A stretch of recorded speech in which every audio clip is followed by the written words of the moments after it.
Hello, this is the Cowboys and Unicorns podcast. I'm David. And I'm Dan. And wow, we're moving around I location. thought that burp was getting bigger. Yeah, it was kind of pathetic. So It was really pathetic. I was sad.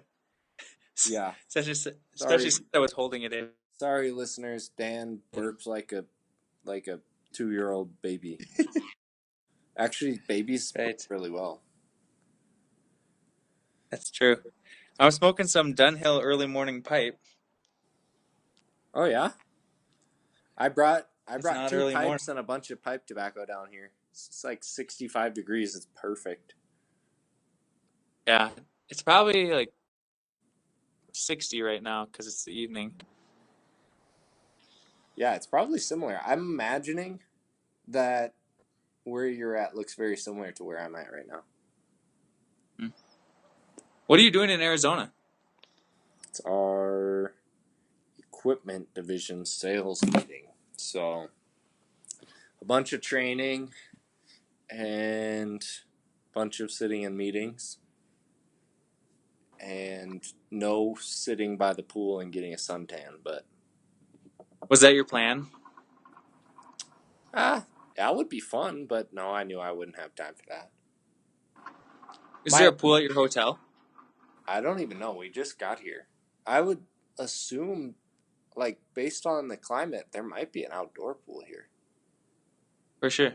So I so just checked in. There were like 20 of us, so it took forever.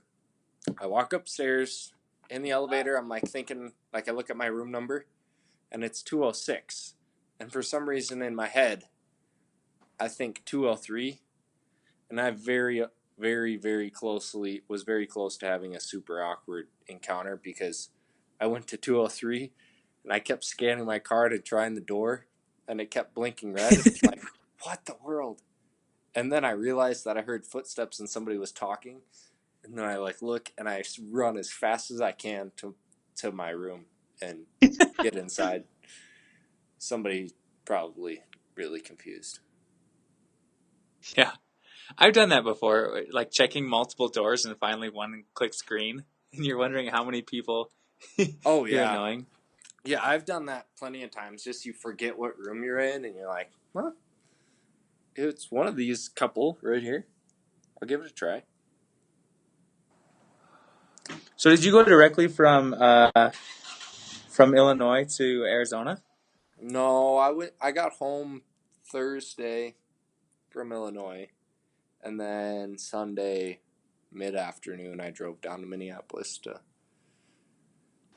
to fly out. Our flight was out at 6:50 from Minneapolis this morning. So I was up at I think I set my alarm for 4. And then it's 2 hours back in time here. So it's like it's only 6 o'clock right now, but it feels like it's 8 o'clock to me, and I've been up since 4. Oh yeah, it's a long day. Dang. Yeah, It's 8 o'clock weird. here, so I'll enjoy the 8 o'clock hour for you. Nice. So one of the guys from Morris, he decided not to drive down the night before, and he woke up at 1 o'clock to drive down in time for our flight. I was like, what's the point?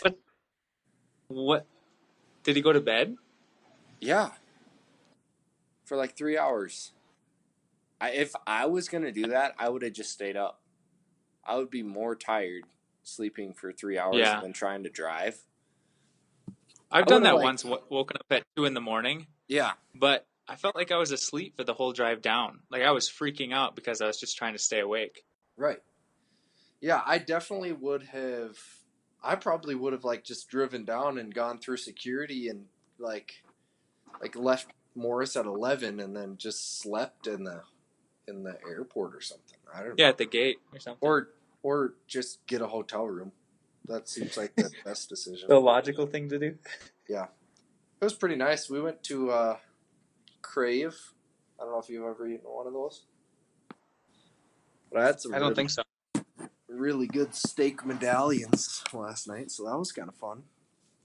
It was in the Mall of America because the hotel is right there because it's right by the airport. Yeah.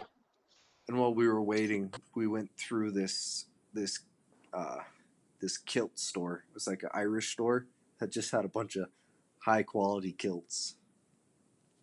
Would you ever wear a kilt? If they didn't cost $150, I would probably buy one just for the fun of it. I bet you could have one made for less. Yeah, I mean, you probably could find one for a better deal. And I bet you in the could Mall like of buy America. Mona Lee Hossler the materials, and she'd make you one and just charge you cheap for labor or something. Yeah, I mean, That'd be an interesting Facebook message. I would like to commission you to make me an authentic kilt. Because she would always do stuff when we had homeschool plays, and she Sure. would make costumes, and I don't know, Yeah. she's good at that stuff. Yeah. So, how's the job search and the new Casa de la Tiernan? Yeah. We love the house. You saw the YouTube tour? Yeah, I watched it. It looks Yeah. really nice. Looks like basically Yeah. you'd feel like you're on vacation every day. Yeah, it kind of has like a cabin getaway like feel. Right. If the listeners want, they can go to YouTube and type in like our new home in Ecuador, Daniel Tiernan, and it should pop up. Yeah, dude. Or yeah, the new house is sweet. There's no internet yet, so yeah. Do you have a timeline on that bad boy? So we went and talked. We went to the mall. There's a pretty nice mall, like 3 miles from here. Yeah. And the service provider is called NetLife, and Okay. they're like the fiber optic, like good internet or whatever. So we went and talked to the rep, and then he was like, we didn't quite know our address or our location because it's so new and we don't know the street names very well. Right. And so I text him. I get back. I text him my location on maps or whatever. And he texts me back and he goes, "Oh, we don't service that area." Oh no. And literally he showed me like a screenshot of where they service, right? Yeah. Like a Google Earth. And there's like green like shows where there's service, and literally like we're in this little sliver like on either side that's not green. I wonder why that is. Like if I look in front of me, probably like 10 blocks in front of me and 10 blocks behind me doesn't get service, but then it starts both ways. So I was like, oh crap. So do the people that you're like who have the big house that you live at, like, do they have internet? Yeah, they have internet, and I think it's through their phone provider. Oh, okay. So there's two main cell providers, Claro and Movistar. Okay. And we have Movistar. That's the phone service I'm on right now. Yeah. And so I might be able to check with them and see if we can get internet through them.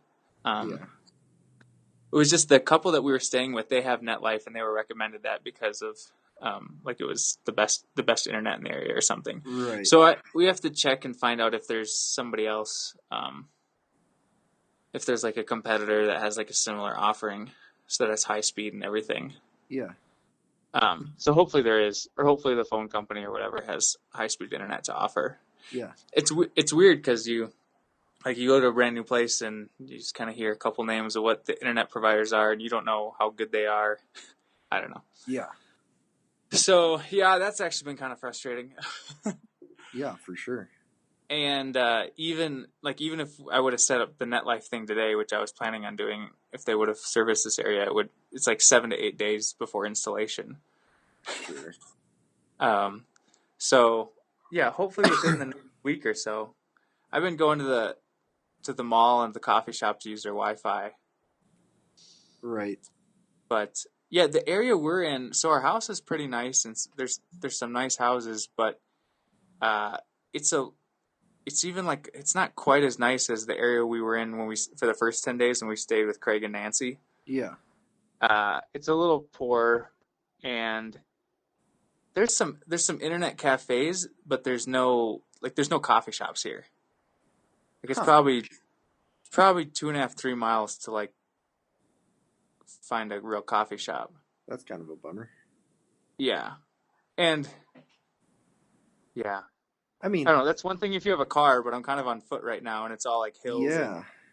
I mean, I dog poop. guess it's not that far of a walk if you don't have anything to do, but like if you wanted to go work there once you find a job sometime. No, I could. There's so if there's so we're in the mountains, so there's so many hills.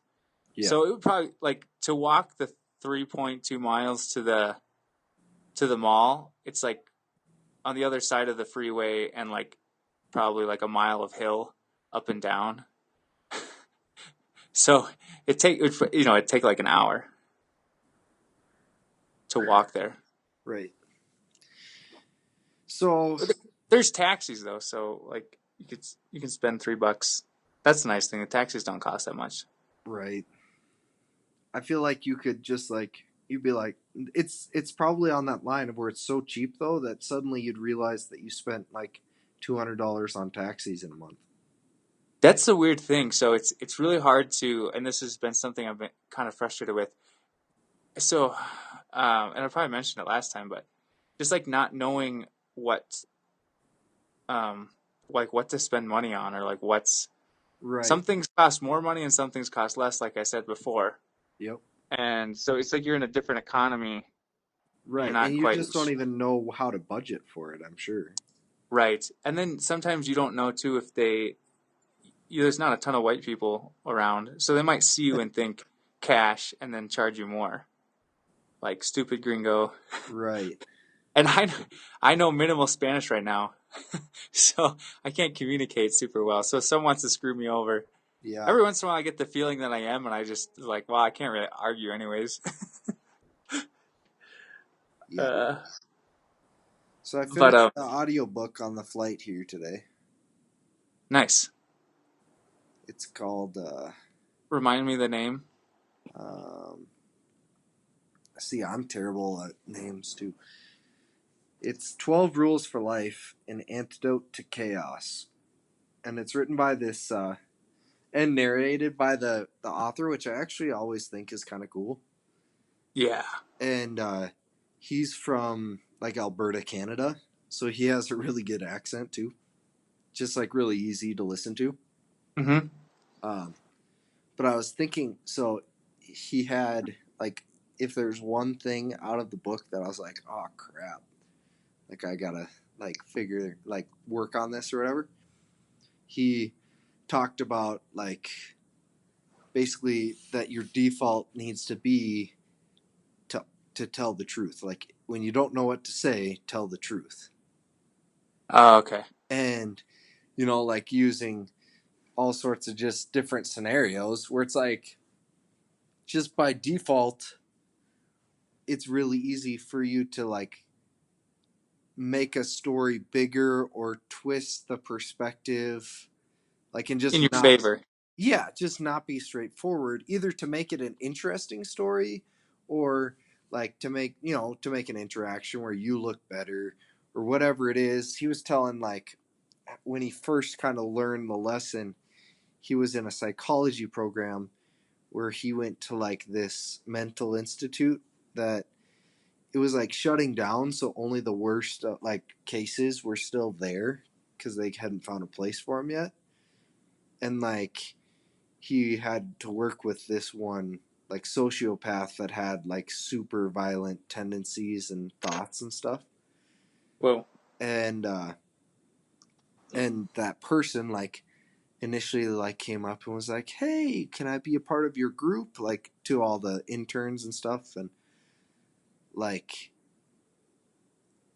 he had no background on the person, but how you would have by default you would tell a lie to that person because you wouldn't want to make them feel bad, right? Like, oh well, our group is full, or oh well, you know we're just about to leave, like tell a lie so you don't have to have an awkward honest conversation. You don't really know how to handle it because you don't know the person. And he talked about how he started out, he actually like for whatever reason went against his instinct and told him like the honest truth, like, well, we're here as clinical research students and you're a patient, and so like no, you can't come with our group.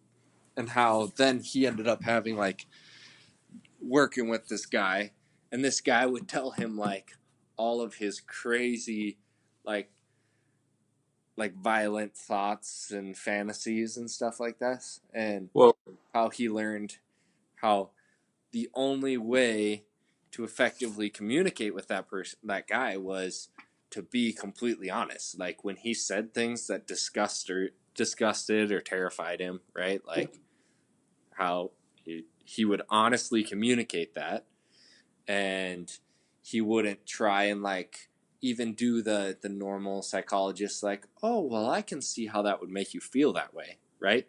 He would just honestly react how he reacted, and the guy like who was super violent to other people and stuff actually respected him a lot because he just was very honest. Like he'd be like, that completely disgusts me. Like, no, right. unacceptable. Like, just really, like, I have a hard time with that because I don't want to fall on the lacking tact where you're just blunt and honest at all times.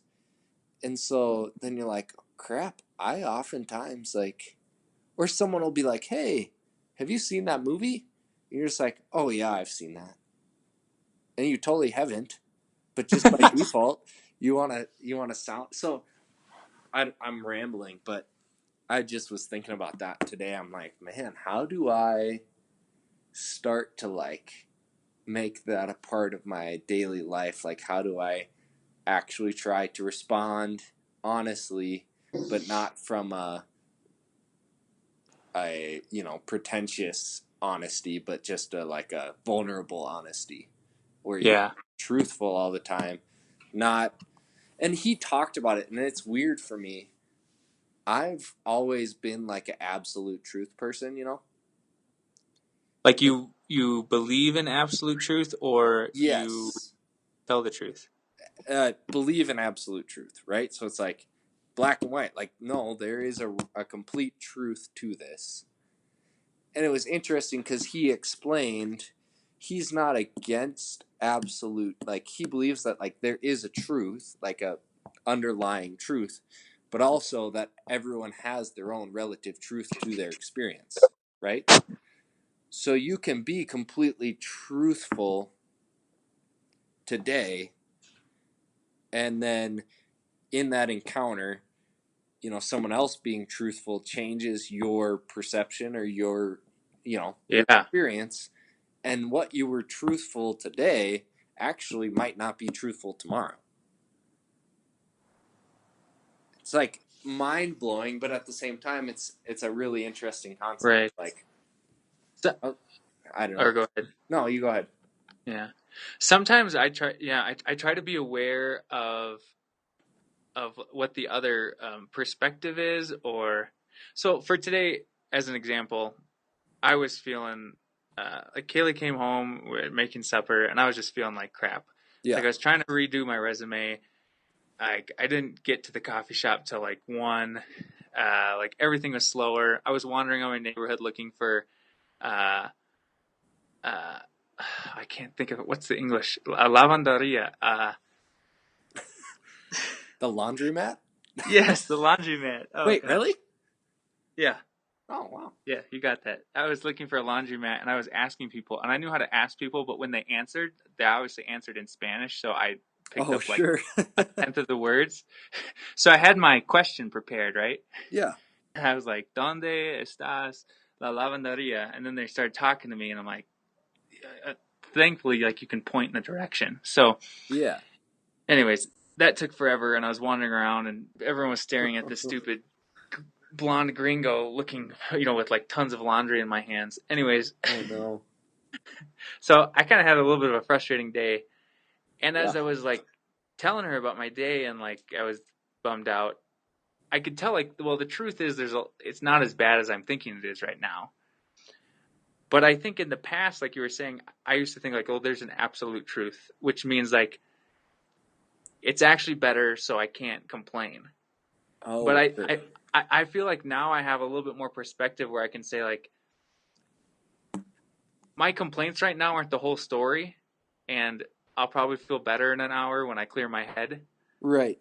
But I can also, like, my truth right now is, like, I feel like crap. Yeah.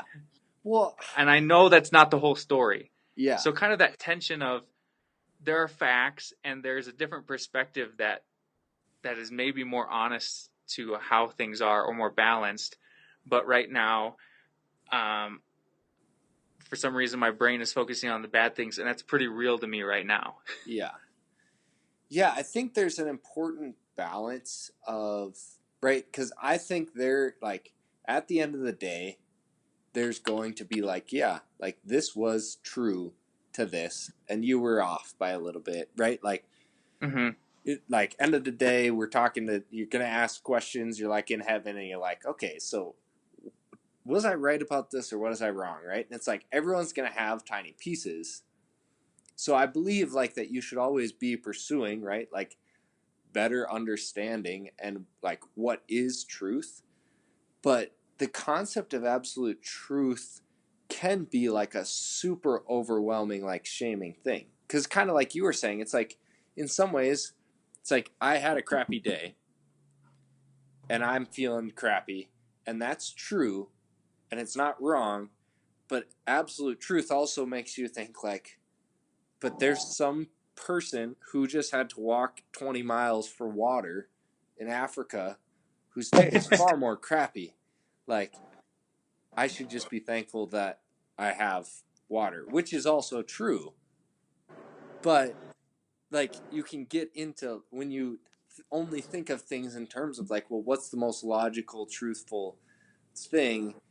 It can, like, put you into, like, well, I can't ever have an off day or be frustrated or anything because like it could be different or I might not be fully understanding, and you kind of like feel like you lose your voice to even be able to say anything because who knows, like everyone else has already had it worse, and I probably don't really even understand the full scope of anything anyways, you know? Yeah, yeah. I had both those thoughts while I was wandering around today. I had the thought of, this is nothing. I'm eventually going to find it, and then I'm going to pay someone to wash my clothes. So Yeah. that's actually still a pretty privileged place to be. Right. And the other thought of my house back in Morris, where I literally walk down 10 steps and I can do my own laundry, and it works, and it's super easy, and everyone around me speaks English. So does your washer and dryer not work at your new place yet, or? So it's a combo machine. It's a washer and a dryer. Okay. And we don't know how to run it very well. And then our landlady, like, she's helped us run it too, but basically it can't take the same load. So she said she'd wash about 8 shirts in it, and then it will get dry. Oh. But we put my load of laundry through there about 3 times, and it came back like soaking wet every No. time. Yeah. And I hadn't done any laundry since I got here, so I had about 2 weeks worth of laundry. Yeah. To do. So basically, you need to like do daily laundry then. yeah, that's what Kayla was saying. She's like, we're gonna have to do this every day if it can only handle 8 shirts. Yeah. It can handle more to wash, but not to dry. So it washes like a full load, but then it won't really dry it. Sure.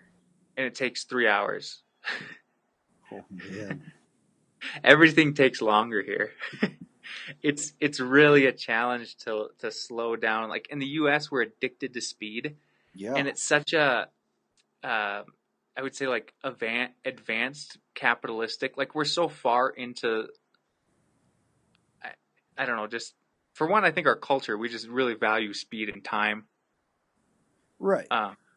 Like it's just a slower culture here. Like people are they're more chill. Right. They're Like not they don't instant gratification minded. Amazon. Yeah, they don't care about the rush. It's not like we went up to our landlords today to ask a question about the shower because sometimes there's hot water and sometimes it doesn't. And like they invited us in for 45 minutes to an hour, and like we sat in and then we had coffee and they gave us bread. Yeah.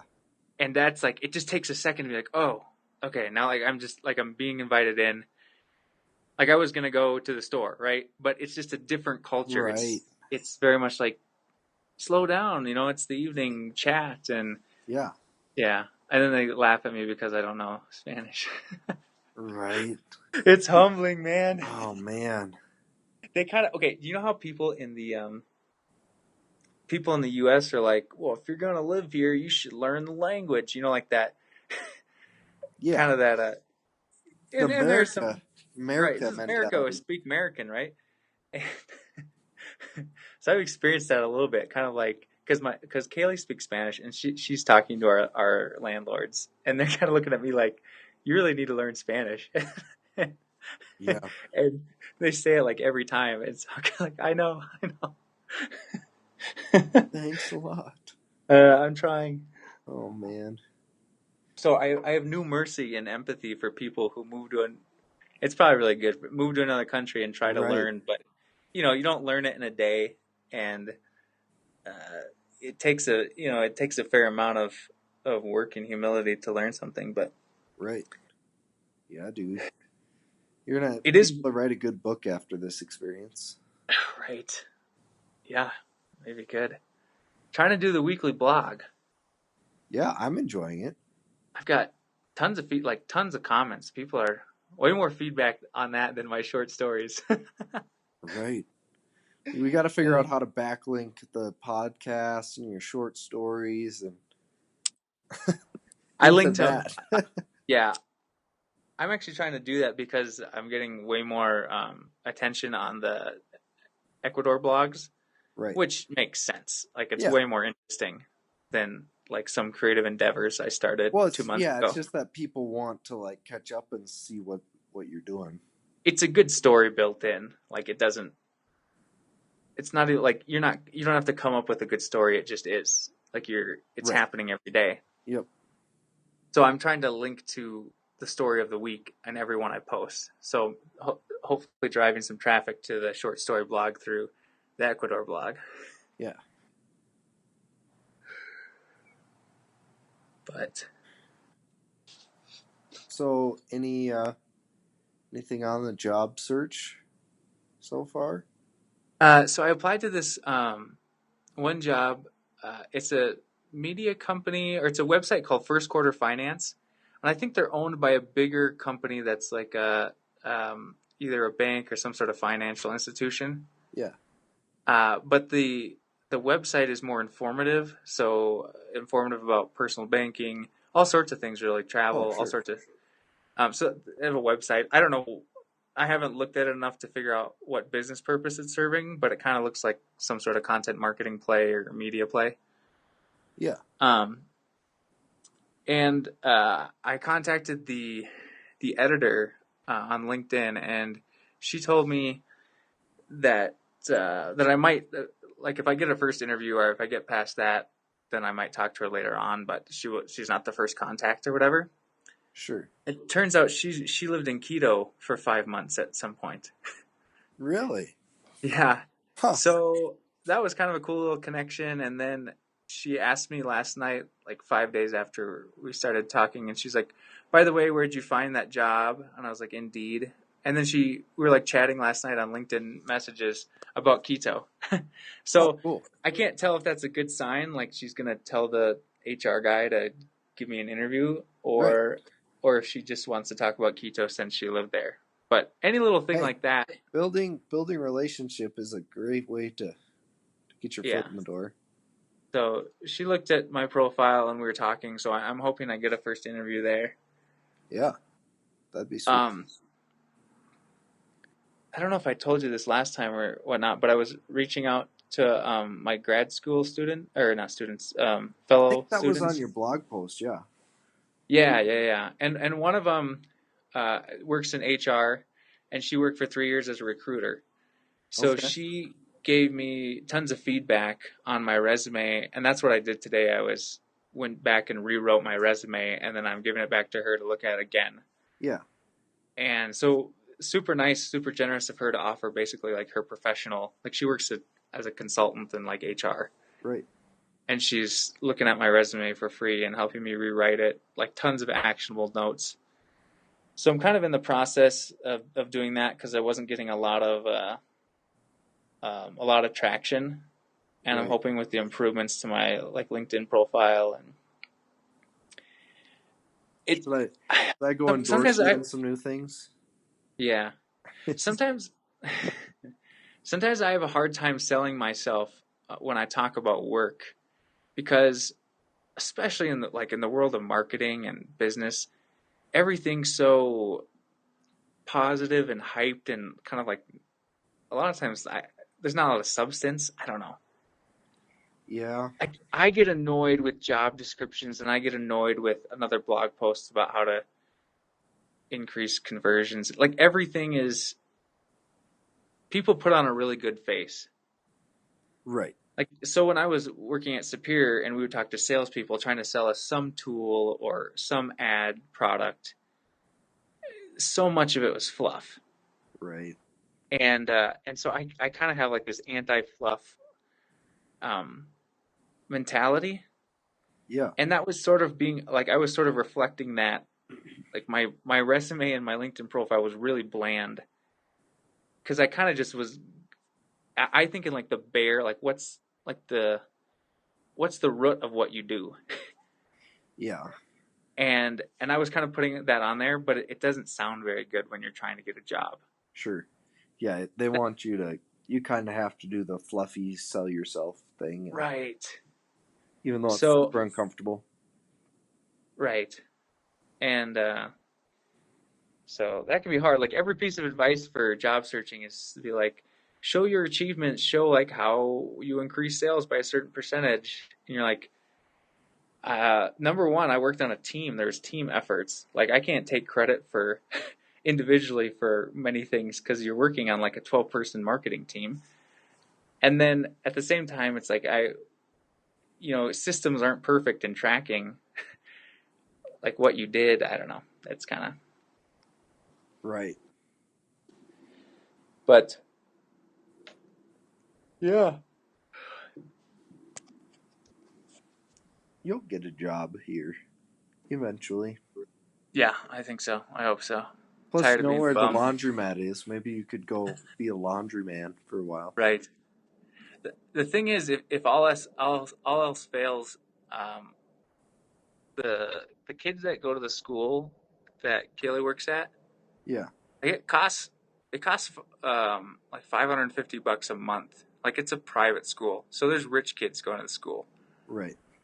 and the parents have a little money, and so Kaylee might tutor, and I could tutor kids in English and charge like $20 an hour. So that's a potential. Yeah. Yeah. If all else fails, teach Ecuadorian children English so they can get into a better school. Right. Yeah.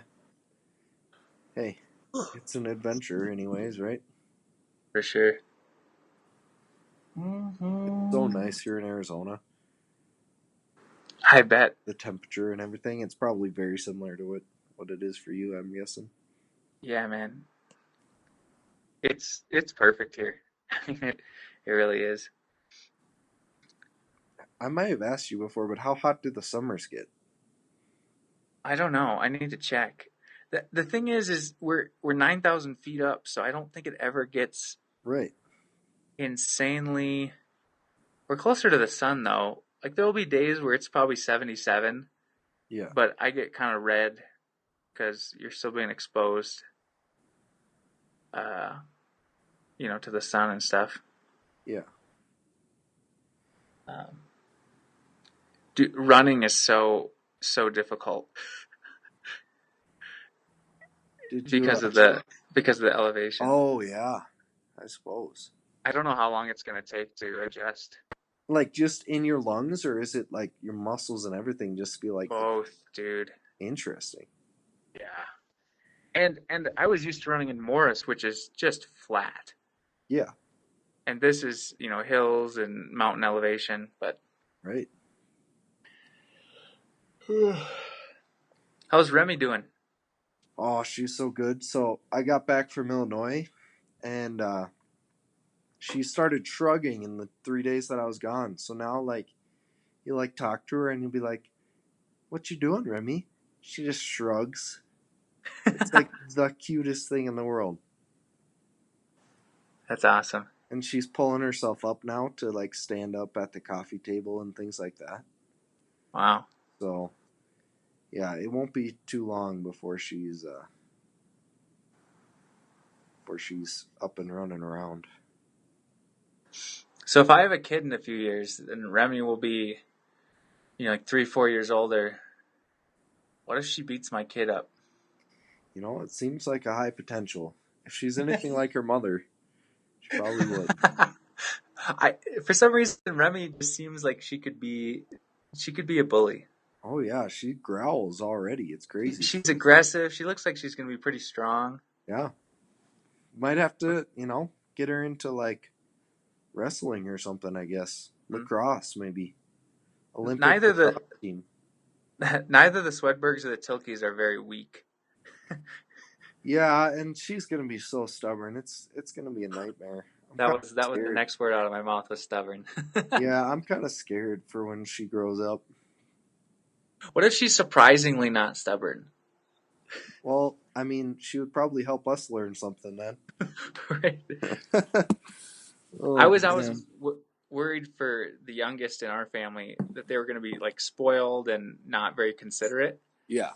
And then Ben's the youngest, and he's super chill, super nice, like Yeah. not like one of the most easygoing of all of us. Right. And I was like, oh, well, that's good.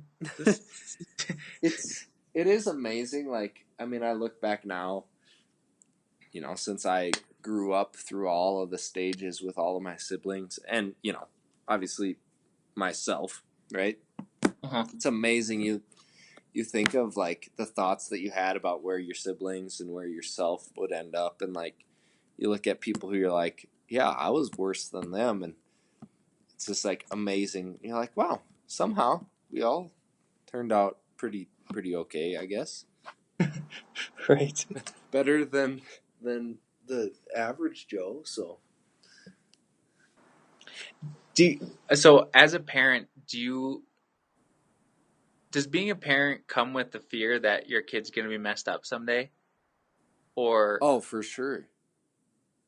And I mean, obviously you're probably optimistic, but is that always like in the back of your mind, like your kid's going to be like a problem child, like getting in trouble? I think it's more like you see, like you watch a TV show or like you see stuff where then there's like the 16-year-old girl who's pregnant or just like those types of things, right? Or like a kid who's doing drugs and you see all that, and that's when it gives me anxiety.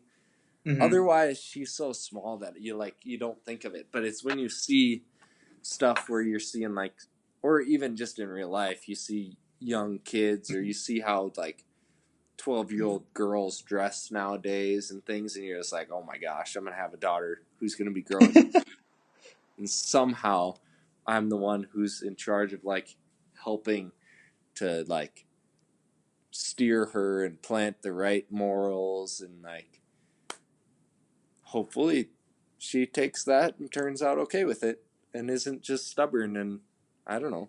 Yeah, that's I think of it more and more as she gets more personality, and like when they're just like a baby and they have no personality, you're just like, oh, you're cute. You're gonna stay little and cute forever. Not so much anymore, but yeah, it'll be good. She'll be great. She'll be the first female president.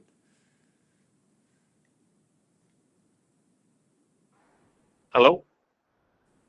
Are you there? Yeah, I'm here. Can you hear me? Yeah, I can hear you. Okay. That was weird.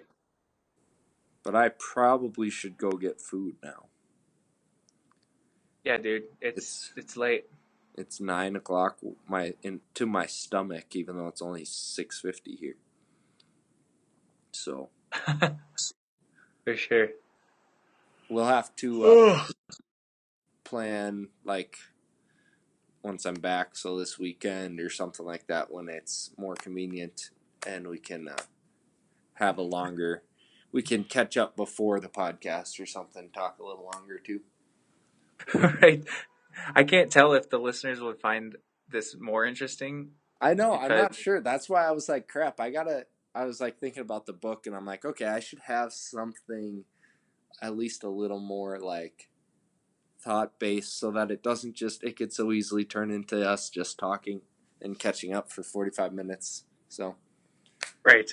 hopefully it's interesting. If people are bored, better let us know. Otherwise, we'll keep catching up most of the time. Yeah. So The cool thing is we're just kind of documenting our lives in a way, though, and the yeah, way our it's thought true. process. Yeah. So even if no one ever listens, we have the reference point. Yeah, very true. And then if we ever actually get an audience, whether it be through this podcast or some other medium, people can have the interesting reference point as well to go back and listen to Dan and David talk in their early 20s. Right. Because it's all recorded. So yeah, when we're millionaires, people will be like, hey, I'm going to go back and figure out what they started doing at the age of 20 to get to where they are now. Someday we'll be keynote speakers at some conference or some event, and and someone will ask us a question and reference like episode 19 on the Cowboys and Unicorns podcast. Oh, like, yikes. oh no, is that still online? Oh, man. Yikes. All right. That's awesome. Well, have a good night, Dave. Yeah, catch you later. Adios. Bye.